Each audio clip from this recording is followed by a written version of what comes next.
अरे करे जा कहली कि राजा तू हमके दिल्ली बम्बई ना बनारस घुमैया और सब खाए में मगन है, पिज्जा बर्गर, तू हमके 80 घाट का चाय पियैया। ए राजा हमके बनारस घुमा दा, ए राजा हमके बनारस घुमा दो, ए राजा हमके बनारस घुमा दो। चल के चौका पे चमचम चिखा दा, चल के चौका पे चमचम चिखा दा।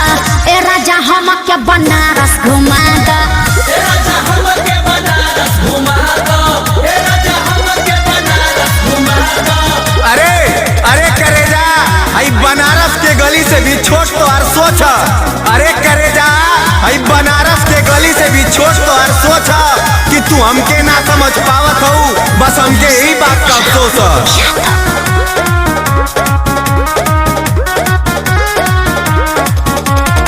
रिंग रोड पे चला राजा सेल्फी खिंचाइब, सेल्फी खिंचाई हो, सेल्फी खिंचाई, सेल्फी खिंचाई हो, सेल्फी खिंचाई।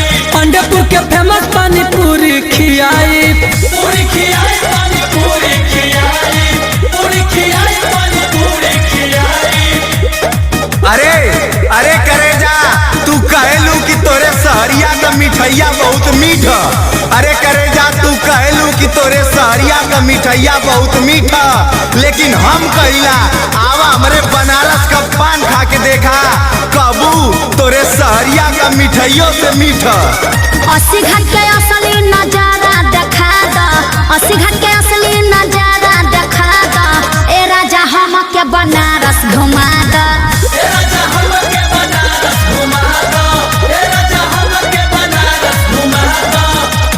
अरे अरे ना हम बम्बैया, हम तब बनारस के ही भैया, अरे ना हम बम्बैया, हम तब बनारस के ही भैया। आवा तो के जिजरी खिलाई गंगा जी में, पी के बनारस का फेमस ठंडैया। भोजपुर से लाली वाली बिंदिया दिया दा, बिंदिया दिया दो, ओ बिंदिया दिया दो, बिंदिया दिया दो, ओ बिंदिया दिया दो। गाजीपुर से टुन टुन शिवम के बोला द,